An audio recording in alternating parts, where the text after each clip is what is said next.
I'm in Peru. I've been in Equidos for a day now, and in 2 days' time I'll be starting my retreat, my Ayahuasca retreat. And I think, if you don't know what Ayahuasca is, it's a psychedelic brew made from 2 different plants in the rainforest. One that contains a lot of DMT and one that contains the enzyme that inhibits your body from breaking down the DMT, so will produce a psychedelic experience. And I thought it would be good to talk about preparation for a psychedelic experience, a mystical experience. I don't think it needs to be a psychedelic experience, but in this circumstance it is. But for something that might be challenging or difficult, how can you best prepare yourself? And I think a word that comes to mind is anchors. You know, something that is difficult, not just, you have varying levels of difficulty, but something that is going to make you question things, is going to challenge you, potentially like a psychedelic experience. If any of you have experienced a psychedelic, it can sometimes be a little shattering. You have the framework of what is you and the world that you live in, and it sort of just breaks apart a little bit.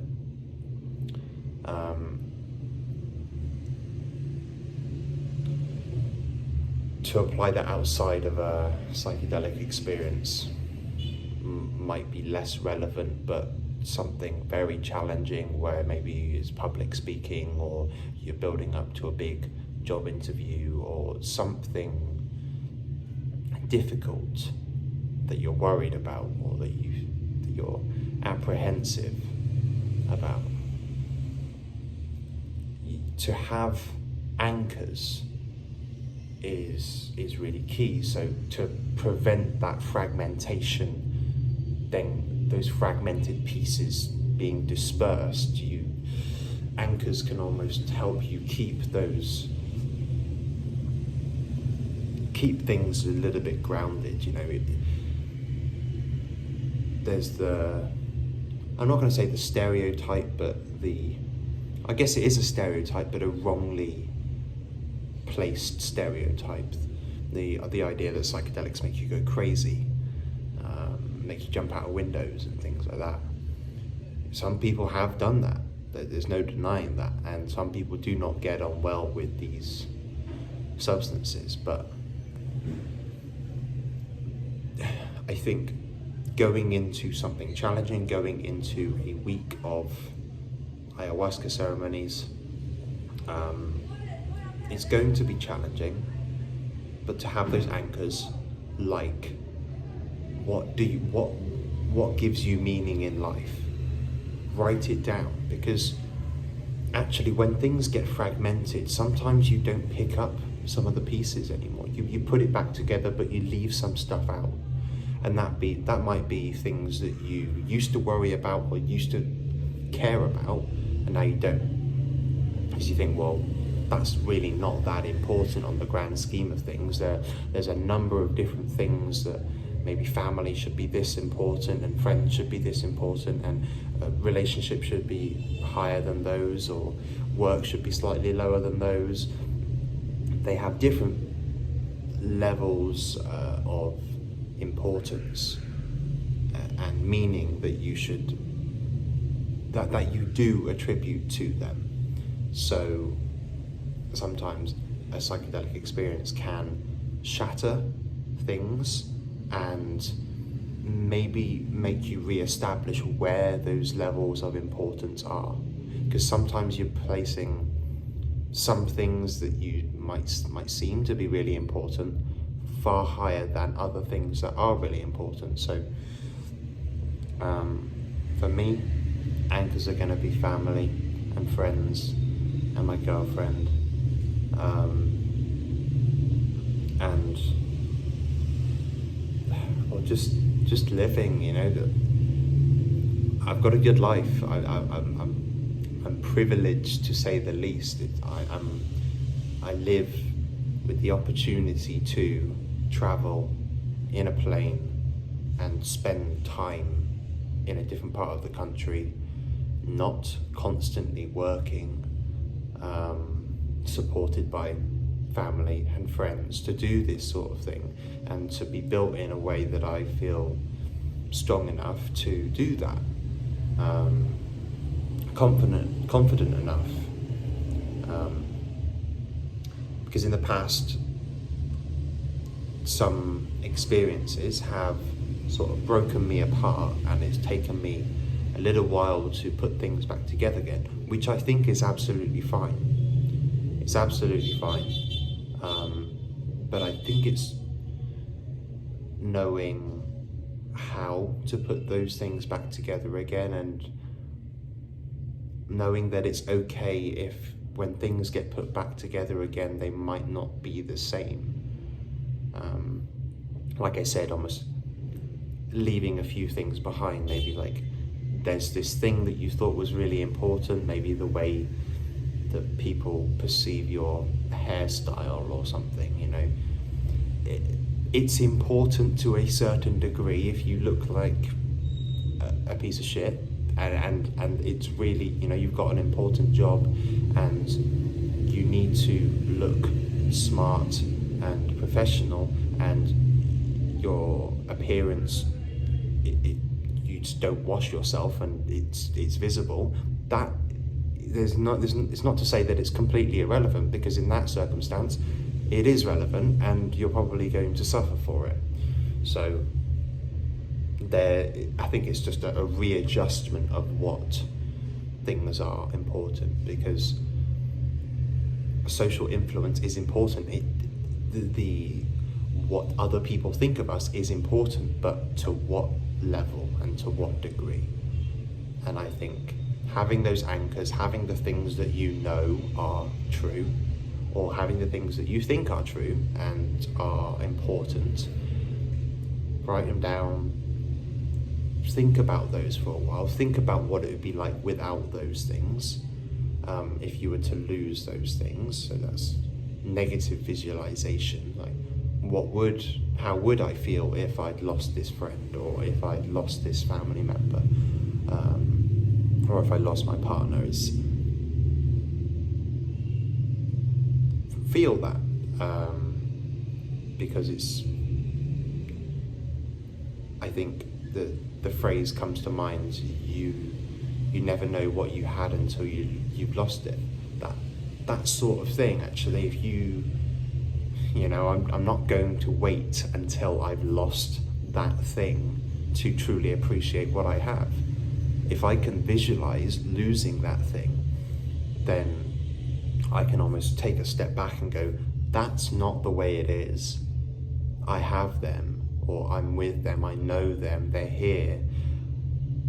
Maybe it's not as good as it could be, but it's definitely not as worse as it could be.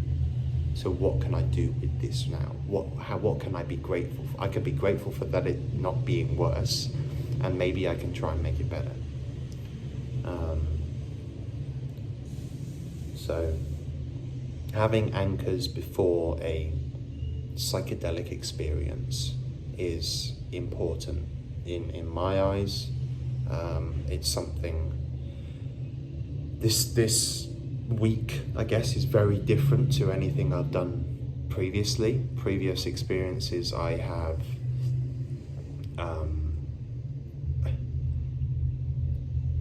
I'd say it'd be a bit more sporadic.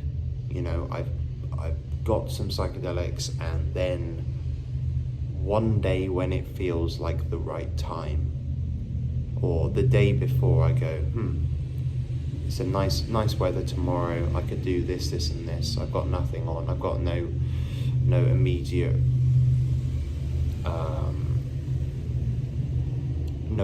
responsibilities like work or university.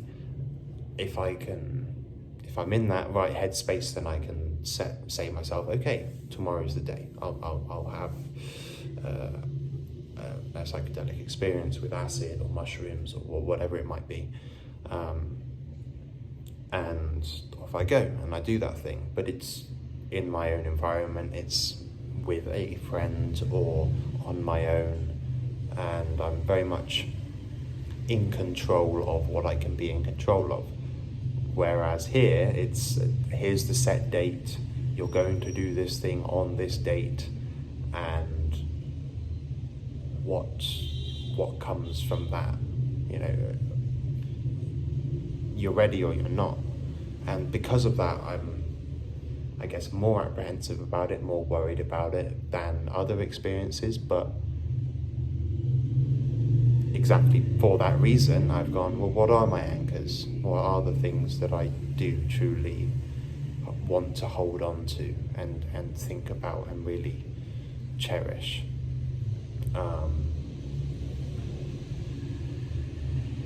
And I think that's the most important thing.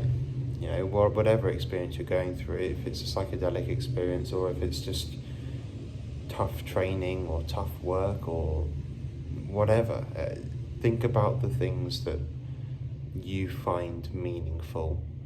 Think about how you'd feel if you lost them, and then maybe reestablish where you place those values, or how much time you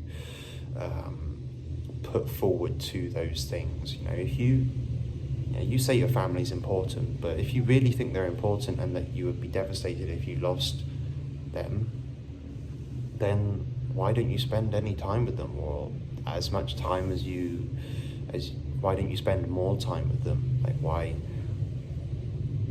knowing that you would be distraught if you'd lost them, and you would be less distraught if you lost time on your phone and looking at Instagram, just as one crude one example. What would you do? You might, it's easier said than done, obviously, to change habits like that. The social media platforms are built to keep you on there. They want your attention. But to have that negative visualization and just go, wow, I am grateful that my family or the family members that I have are still here. What can I do in that time? How can I show that I'm grateful? How can I not necessarily use my time with them, but not just taking it for granted, actually making the most of them being there, whether it's a conversation or a support or it's finding out different things. There's a lot to unpack when you truly think about it, but it's important. It's very important.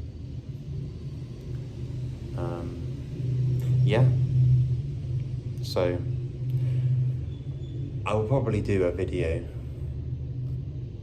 at some point after my experience, logging different things, different feelings and thoughts shortly after the experience, thoughts months after the experience, things like that, because I'm sure there'll be a lot to unpack, but I'm looking forward to it. There's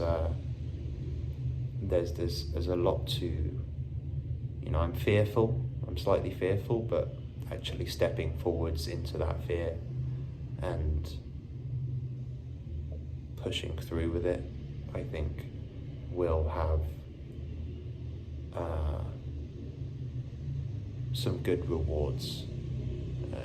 There's a lot to be gained from pushing through a difficult experience and trying to learn from that, whether it's a good experience or a bad experience. You know, I think the scientific literature around psychedelic experiences generally suggests that if you have a mystical experience, some people say they meet God, or almost maybe they have an ego death where they feel as if they're dying. They don't actually die, but they might feel like their sense of self, their sense of being, who they are. I am Joel, I am this person. That crumbles around them. Actually, that mystical experience as such is regarded as one of the most significant events of someone's life, you know, top 3, top 5, alongside death or marriage or birth of your child is. And I can imagine having a child or getting married is quite significant. I know losing someone is very significant. So knowing that there is good that can be drawn from bad experiences gives me the confidence to push through things that I am scared of. And with that, I will end the video.